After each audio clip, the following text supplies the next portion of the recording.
reaction when she was first summoned to come to the palace? What were her emotions around being with this man and her thought process? And she had to know it was going to come with lots of consequences, even if she didn't become pregnant. I mean, I don't think that was probably in her mind when she got called from her bathing spot. What were her thoughts around this man in general? And then when she became pregnant, obviously with a husband, Uriah the Hittite, off at war, and so much at stake with regard to the consequences of adultery and everything, we hear nothing about what goes on in her head. It's entirely from his point of view, and his self-preservation just kicks right in. And so we've always used our Midrash class to answer questions, and I started seeing a modern situation. I kind of get an image in my head, and going back to the days when I was a little baby banker on Wall Street, for some reason, I think of like a modern king and very kind of powerful man. I see it in a very capitalist way, and I saw him as a leader in this investment bank and kind of someone with a big reputation as a rainmaker on Wall Street. And I saw my young protagonist as somebody who was in his dynasty, but in his company, and somebody who was smart and talented and powerful and excited to create her own life. So I took all of that and started Daughter of a Promise, which I said is a young woman starting her life out on Wall Street, fast and furious, meeting new people, not as much time for friendship, not as much time for her passions, which are the theater. And as she had expected, she kind of thought she'd show up in New York City and she'd take a chunk out of the Big Apple, but the Big Apple kind of takes a chunk out of her, as is the case with a lot of these training program positions on Wall Street. And so I've put her there in this modern context, and I'll get into some of the parallels with the story in the foundational text. I mirror it fairly closely, but it's not an exact parallel, but there are enough similarities and guideposts along the way that a reader who's familiar with the original story will chuckle to themselves as how I'm creating a parallel. But another thing I wanted to talk about first, which is in regard to our class again.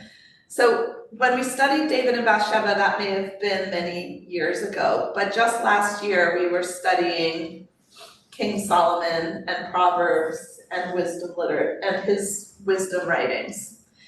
And when Emma was giving my introduction, she mentioned I had been a fellow for a year in this Bookends program through the Southampton Writers Conference.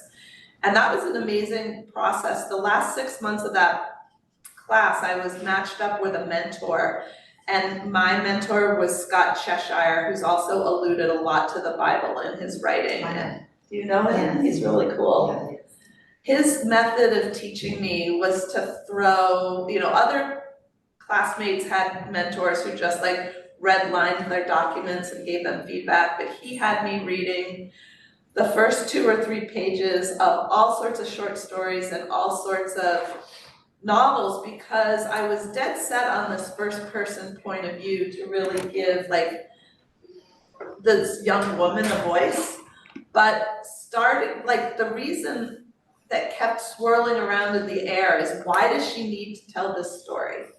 What is so important about this moment in time that she feels that she needs to tell about this relationship with David and this year she had?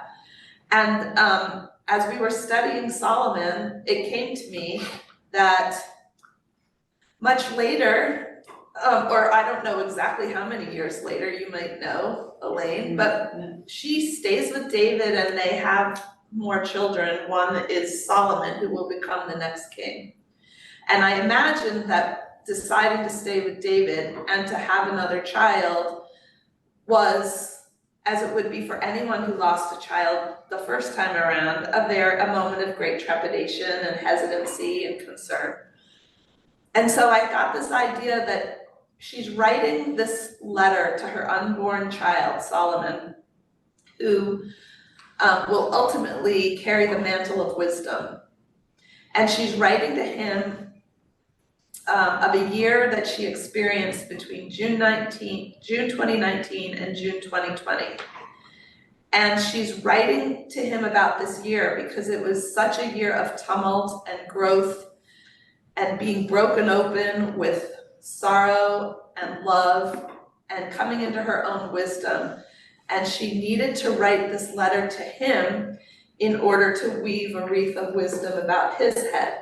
So in the Torah, Solomon asked God for gifts as he is becoming king, and God grants him wisdom in addition to all his other gifts.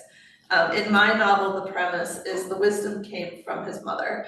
A good amount of it did. So that is kind of the narrative device I used. So Bathsheba's telling the story in the first person, but it's a retrospective. So let's say the timeline of the novel is June 2019 to June 2020. I've kind of put her in the not so distant future, but maybe the future that doesn't even exist yet. And she's writing to her unborn son, Sol. Her name is Betsabé Ruiz. She's a Cuban American from Miami, and she says in this opening that she's named her child Sol for the fieriest star in the sky. Although if you are a student of Torah and this whole chapter in Samuel, you'll know Sol is a wink to Solomon. And so she's writing this letter, and once Scott and I kind of thought through the ramifications of that and the voice she would have, it would be kind of an older and wiser voice mixed in with large amounts of scene from this year. She's 23 years old. So the novel starts with this opening of a letter, but then in the beginning and sometimes the end and the middle of each chapter, she's giving a little bit of a pearl of wisdom of something that she's learned or something that relates to what's going on in the story at that point. Or when David calls my proxy for Uriah the Hittite, his name is Grant, when he gets called back to New York and there's this urging for Betsabé to sleep with him and kind of legitimize this pregnancy, make it a little bit more natural seeming with an age-appropriate partner. She says to Saul, this might be hard for you to read, or this is a low point in our thinking, and I take full blame for almost going along with it too. So that was kind of one of the last, not the last, but one of the last rounds of revision was to add in or to create that retrospective voice and both find the balance of her older and wiser voice that could kind of editorialize and give commentary, and the voice of that eyes wide open 23-year-old excited young woman making her way in the world, making decisions and choices that weren't always great and some were not so great, but owning them and rebounding when she needed to. So that's just some background with regard to how studying with you all found its way into this novel. In comparison to the first two novels, this is way more of a, I'm gonna take this Bible story and try to parallel it than the other two, which just have biblical allusion and thematic allusion to some of the Bible stories. So I can continue with a reading and some other aspects of the book, but maybe I'll just pause for a second and see. Oh, just also if there are any questions, because I could tend to ramble. In writing it with this parallel that was more sort of clear in your mind, as opposed to what you said, the other two? Did that make it easier or more challenging or neither? First of all, I have to introduce Jessica Keener because she is an amazing author and also was a manuscript consultant at Grub Street back in like 2012 or 2013 when I came back from Switzerland and looked at my first novel and said, it needs work, but you have something here. And she said it in the most kind way that I don't think I would have continued. It had to do, it's a point in fact that it all is about delivery, so and how you deliver. I would have been upset if you stopped. Anyway, your presence here through this novel now means a lot. So the question is, did it make it easier? And I would have to say yes, because having the structure of an existing plot absolutely makes it easier in terms of like what's going to happen next. But the challenge I felt was that here I am kind of creating a young protagonist, a female protagonist who has agency and has desire and has ambition. And I have a modern reader who may feel disappointed she ends up staying with David. But I'm like, that's how it happens, right? And so because I really wanted to stay with the story, I grappled with that for a long time. And I think Elaine gave me advice in the beginning, which was, well, you can end the story when she's at a point where she can do anything. So she's not necessarily made the decision to stay with him yet. Although the narrative device I use where she's writing the letter and she's pregnant with it, so you kind of know she's staying with him. And in the end, she even says, you know, you may have hoped I did differently, but if I had, you wouldn't exist. But you may, of course I stayed with him, you know. Anyway, I did end it when she's at a point in her life where she could choose door number 1, door number 2, door number 3. She's not like, it's not predetermined that this is her only option. So that was a relief when I felt like I could pull that off. And I felt like there was such a benefit to sticking with this story, because when people say, that's a crazy plot, can you believe what David tried to do? You're like, I can say, that's the point. That is like it's in the book of Samuel, it's in prophets, it's like right there. And when you read it, it feels like a soap opera. And to put it in modern, contemporary like setting, I could never really be accused of being too far-fetched. So just to kind of rattle off a few points. So there's David and Bathsheba in terms of David and Betsabé. There's David's counsel at the firm, his chief counsel, his name is Nathan, so he's the prophet who's kind of coming in and like, you're gonna get in trouble for dipping your pen in the company ink, like this is a no-no. There is this young man named Grant who is assigned to be Betsabé's mentor in the mergers and acquisitions department and kind of show her the ropes. And he very quickly, because of all the long hours, starts to have strong feelings for her. And she thinks of him as a mentor, but he makes it very well known that he would marry her in an instant. Instead of getting sent off to war, he's transferred to the Hong Kong office just as COVID is breaking. So I am writing this book during COVID, but I'm also using COVID as light bulb. Grant is now going to the place where the infection was the strongest before we even really knew it was going to come to the United States, and he's like going to be quarantined there, and he's going to get sick.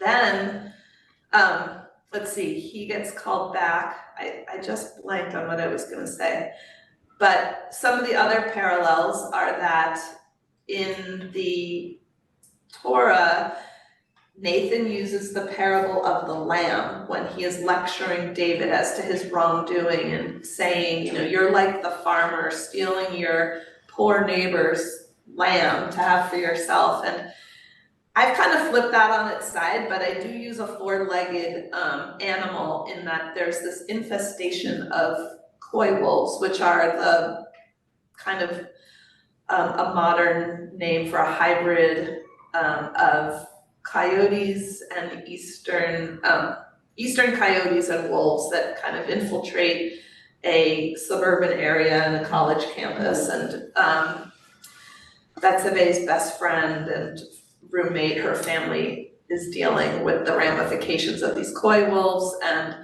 it kind of comes up in a story that Nathan then says, well, don't you see, David, you're a koi wolf too. And so there's kind of a parable using this animal reference. The animal reference in that subplot actually has other importance too. But I did want to bring in this kind of man versus nature. COVID is something that was uncontrollable. Their desire for each other, David and Betsabé's mutual attraction, was something that was somewhat uncontrollable.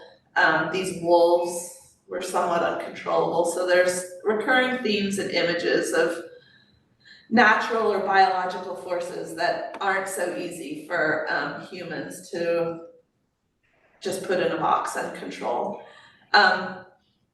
Betsabé does become pregnant. COVID becomes useful again because David asks her to sequester with him in his apartment, and that allows this relationship with a power dynamic and an age difference to kind of normalize and be two human beings kind of filling needs that the other has, and makes the relationship more plausible and not just about the like sexual attraction.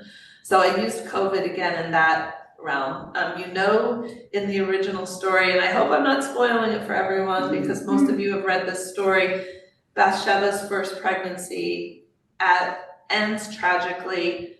She loses the child after 7 days in the Torah, and she goes to a protest in my novel, and it's not that the walking necessarily caused premature labor or COVID necessarily caused premature labor, but it's a number of things. And she spends many weeks in the hospital trying to delay the birth of the child, but anyway, I won't keep going.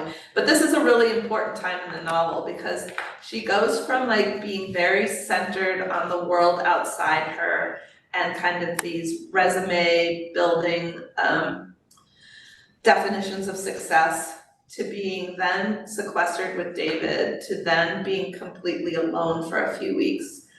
And she starts to discover a lot of things about herself with regard to love, with regard to the family she came from in Miami and all the lessons she was raised with, embracing those lessons as important and even more important than what she originally thought was important. Manhattan had everything to teach her. She realized she'd learned everything from her mother and her grandmother already. So yes, it ends with her at this moment at the end, like I just referred to, having a lot of power and agency and a great opportunity to teach her son Solomon all she learned about love and life and commitment and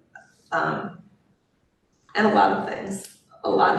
So ranging from like don't drink and eat too much to relationships aren't the end all and cure all, but they make the hard times so much easier.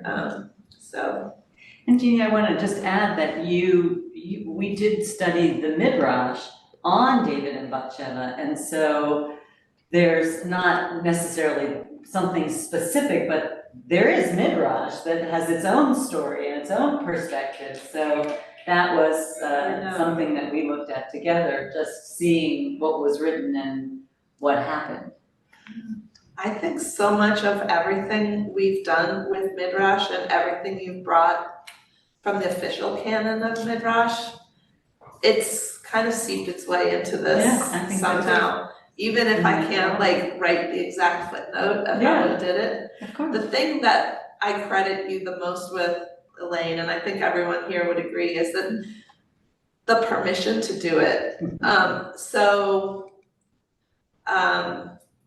The permission to use this as a subject and to put myself into it may have felt like sacrilege if I hadn't been studying with you for so long, that this is a document that we're invited to put ourselves in.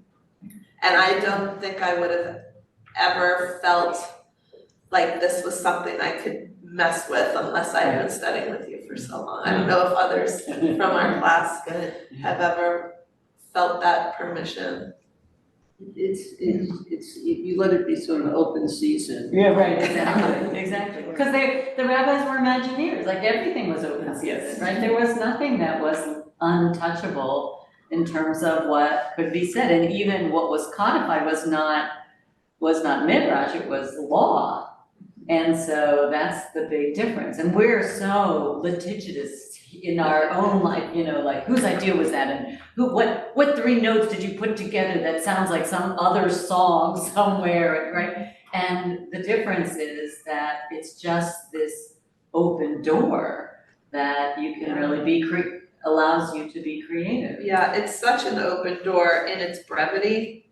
Yes. It just can't be that short. So I have an epigraph. It's really like one paragraph that really sets the horses are off to the races after this. It's late one afternoon, David rose from his couch and strolled on the roof of the royal palace.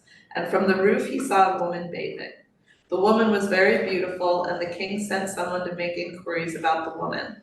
He reported, "She is Betsabé, daughter of Eliam, and wife of Uriah the Hittite." David sent messengers to fetch her. She came to him and he lay with her. She had just purified herself after her period. And she went back home. The woman conceived and she sent word to David, "I am pregnant."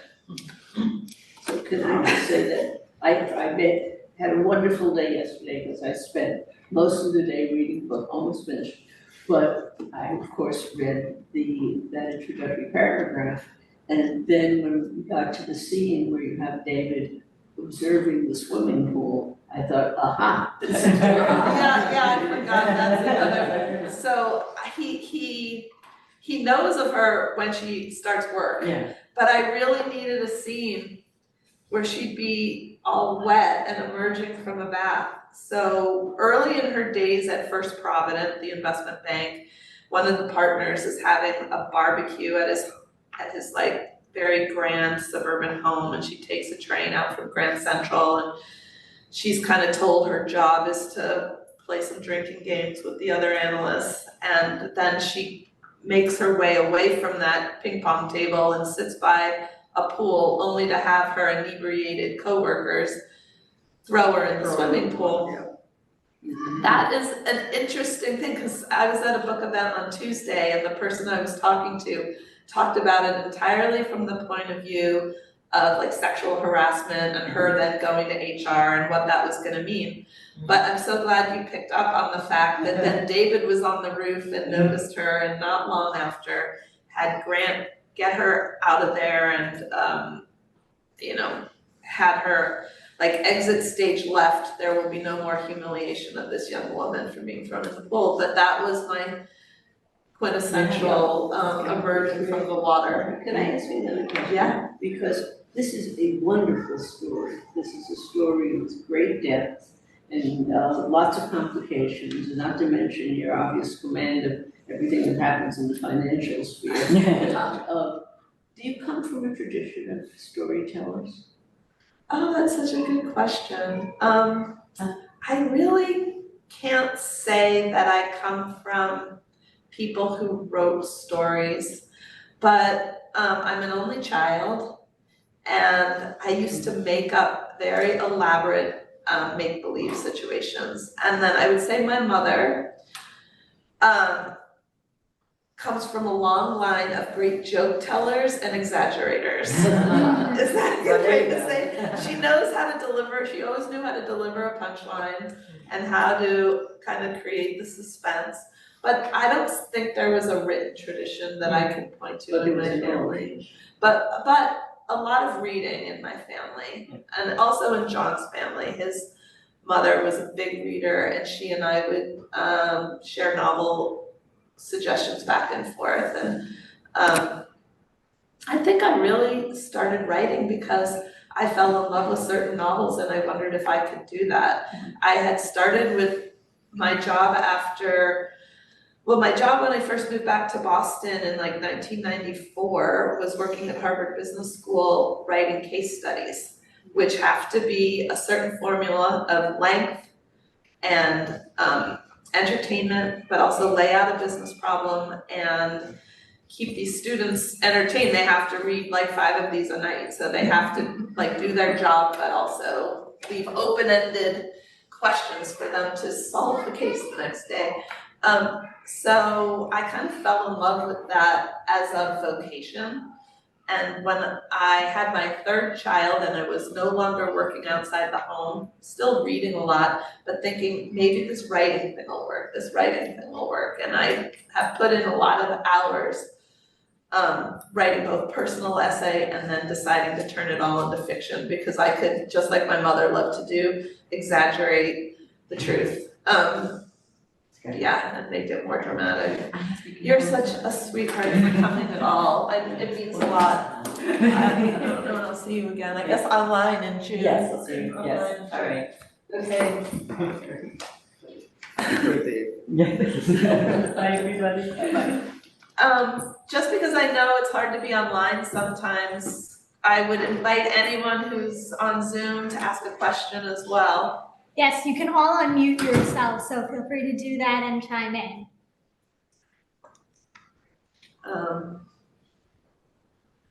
You're bopping around a little bit, but. There's Frida. Oh, Frida, you have your hand raised. Yes. When I started reading it on page 1, I had to think of a poem by Yiddish poet Celia Dropkin, the circus lady dancing in the arena among daggers pointing up. And then I thought, this sounds like this woman is in danger, this young woman. And on page 2, I had what we learned in modern Midrash class pop up, where you said what her take on wisdom was, but Bet's take on wisdom. Yeah. And then I thought, how will this go on? So you got me hooked. And then I found it was really great how you transformed David's polygamy in Tanakh into David's sequential polygamy with all these past wives. Yeah. That was great. Thank you. So the way I've structured it is that the wife before he's with Betsabé is Abigail. And Abigail kind of has passed away but her absence really infuses the apartment and is something that my young protagonist is also very attracted to. I want to find that section that Freedom just mentioned.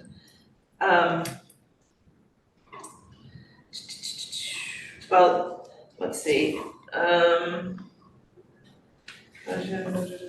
Seeking your approval.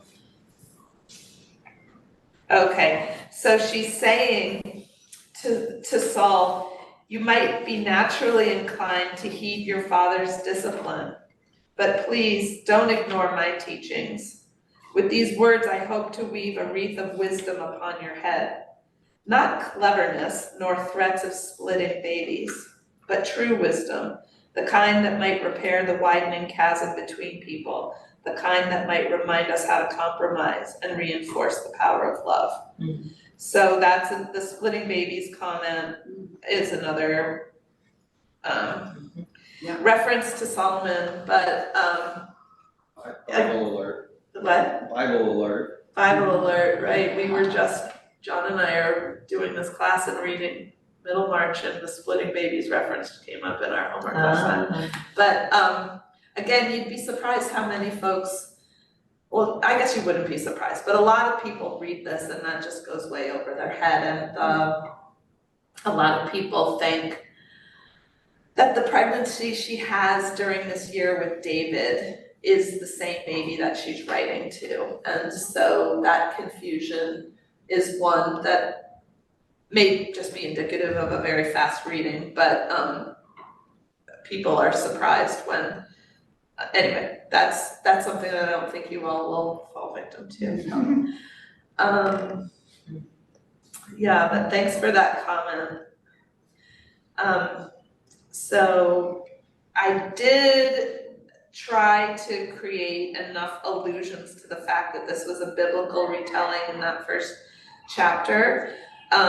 It's crazy, in the publishing world, you're told maybe don't use the word Bible in any of your promotional materials and your publicity. It might be a real turnoff. And then I got a great review from Kirkus, which says this is a wonderfully wise book, a sagacious and graceful modern day retelling of a biblical love story. So I was like, oh, guess what? Biblical is going right on the cover. No qualms about it. Owning it and encouraging people to go back to the original story too. Yeah. Do you see another question? Oh, yes, from I Zoom, do. Joan, if you'd like to unmute yourself, you're welcome to do that. Yes, I just wanted to say I'm dying to read it now, and I will get it and restart it this week. Thank you so much. The nice folks from Brookline Booksmith have it in stock, and if you live near their store, I would encourage you to stop by. Maybe there'll be some autographed copies there. I would like that. And I think they're going to have trouble not getting the biblical. When you say about splitting babies, it's like, how can they not get that one? I know, you just, yeah. There's this readership that I would love to have of young women starting out their lives, young women in their 20s or early 30s maybe who have taken on roles that leave no time for an outside life. And I think the overall message of this book is not to get so wrapped up in like external validation when it comes to success, and to get in touch with your innate wisdom, which we all have. And so maybe that readership isn't necessarily the same readership like we have here, where you're well versed in some of these biblical allusions. And so I hope that the book is widely read, and if it is, there'll probably be a small percentage who even get the splitting babies. Well, one last thing I'll say, and then I'll answer any more questions and sign books. The first novel I wrote is called Eden, and in it, 4 generations of women are sharing a family home in a southern Rhode Island beach community, and this home they're in is called Eden. And all sorts of things happen, but the very last chapter, one of the young characters has a child in the guest room during a hurricane, and that baby's name is Ray. And so Betsabé's roommate, best friend from college, is Ray, and they are friends who are great friends and love each other, but it's not without like having to work at the relationship. They don't come from similar backgrounds, and they have to give and take and work some things through. And anyway, Ray reappears as Betsabé's roommate, and because they're close friends, Betsabé spends a Thanksgiving with this family and also goes to Eden. So if you read Eden and you want to see what happens to all these crazy women 20 years later, there's a little bit of that in here. Carol has got her hand raised. Yeah, I thought it was interesting that you made all those wonderful parallels with the names, but you gave the name Grant to Uriah, and also that you didn't kill him off in Hong Kong. Yeah. Is there a reason you steered away from that? I guess I couldn't really think of a contemporary name that would sound like Uriah. Yuri? No. I don't know. I guess he wasn't entirely Uriah because they weren't married. And I think I might have cut you off as you were talking, but he doesn't get killed off. His career kind of gets killed off, getting sent off to a far away post that during a plague or during a pandemic, and that office will close and his job will kind of evaporate. So the professional death was akin to his actual mortal death in the real story. By the way, I don't know who handles the technology, but the voice is very soft. I'm relying totally on the captions. Oh, because thank you the so much sound is for. not as good as it usually is with the. Thank you for sharing. We're in a slightly different space than we usually are because of some stuff that's going on in the building. But let me see if I can move the screen a little closer. That's okay. I can try and do that. I'll try and do it Maybe quietly. Why is she Cuban? Okay, why is she Cuban? So that was a decision I made that I knew was slightly risky, but I guess I got enamored with the South Florida landscape and the Cuban population and the Jewish population, and there was this feeling that, like, back in this primordial way, David and Bathsheba kind of shared a sense of place. And then there was also this desire for me to have a character who came from a tradition where the spiritual underpinnings were based not in a Judeo-Christian tradition necessarily, but more with the power of natural forces. I wanted her to be from the East Coast and fairly sophisticated.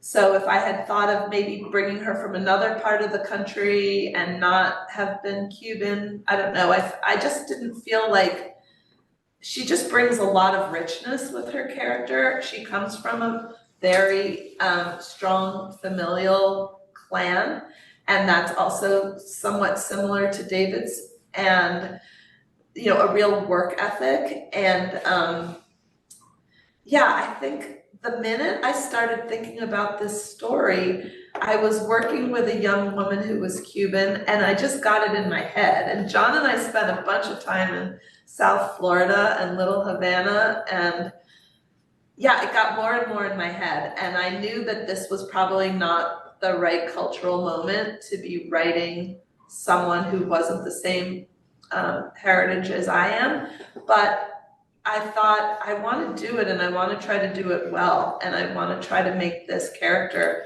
a completely a unique individual. I'm not speaking for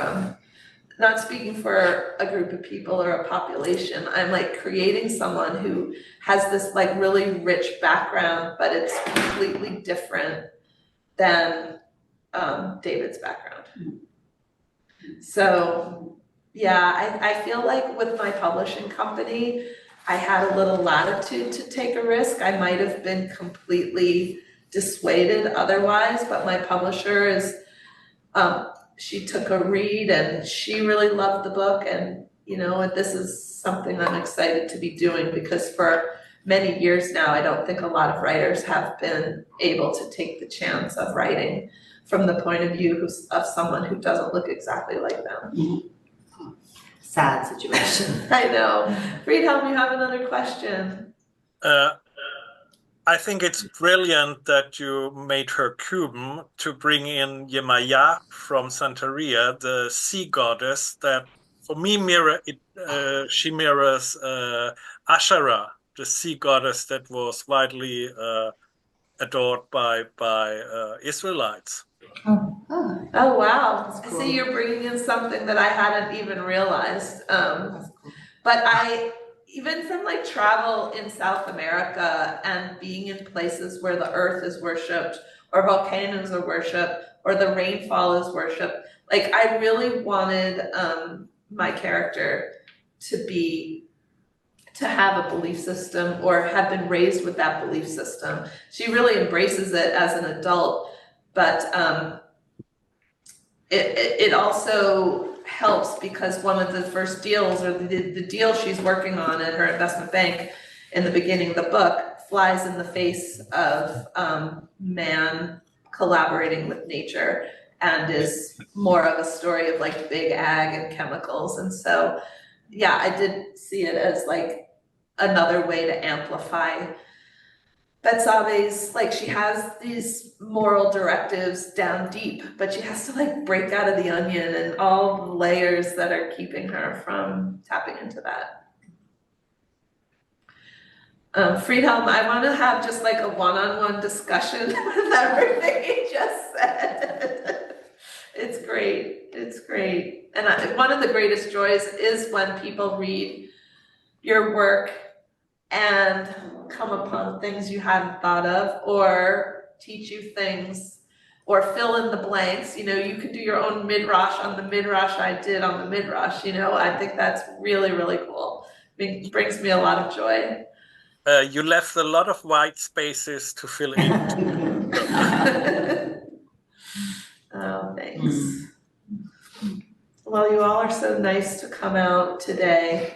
Again, I don't want to cut it short, but I also don't want to hold you captive. If there's any other questions or I have a kind of on the edge. You're mentioning the I'm not sure exactly what you used as a description, but the image of cutting the baby in half thing. It is that showed the wisdom of Solomon. Well, I think we debated in our class whether that was really just like a clever ploy or real wisdom. Well, I don't remember that. No. I don't know. I mean, it's definitely the story that gets the most ink about Solomon, but yeah, I call it just like cleverness or kind of a trick. It was a little trickery as opposed to wisdom. You have, for people who don't know the story, two women fighting over a baby. One's the real mother and one is someone who's taken the baby because her baby died. And they go to Solomon's court to have him adjudicate this situation. He says, I'll tell you what we'll do. We'll cut the baby in half and you can each have half the baby. And obviously, like, the horror on the woman's face elevated her to the rank of real mother because only a mother would be as horrified and said, no, don't do that, let her have it. And so that was how he discovered who was the true mother, was the one that refused to let the baby be cut in half. So, but I think when we studied the story, it's definitely the story that kind of is the iconic, like, reference to Solomon, but also he's got so many other writings and proverbs that feel so much more wise than that story. Yeah, I loved it. That's a story that's not coming. Yeah. Hi. Are you in our modern Midrash class as well? Do I see you in the? Yes. But I don't think we've ever met in person. So. I've seen you at Shabbat, but we haven't met. Elaine. Oh, Elaine, so nice of you to come. Thank you. Thank you, and I'm sorry I was late. I just didn't anticipate the traffic. I know. Well, I think Elaine said on our last meeting, which is the first Thursday in June, we might talk about the book a little bit again. So you can think of new questions, you can teach the book, you can do it yourself. Whether it's absolutely necessary is up in the air because so many of us are here. But again, I even say in the acknowledgements how much this class has meant to me, and that I hope this book in some way is a tribute to the last 20 years of us learning together. It's really been, again, like someone said, it's so nice that you bring your faith into your writing. And I would say, if my faith is studying text, then it is. Otherwise, it's not a religious book. It's, you know, if my faith is appreciating words and studying text, it is definitely in my writing. But anyway, thank you all. Thank you. Thank you. This has been so wonderful. be able to sit and listen to you talk about the book, about the creative Yes. process, about all the layering and the complexities that you put into this. Really Thank fantastic. you. Thank you. Yeah. Now I'm gonna go home and finish. You-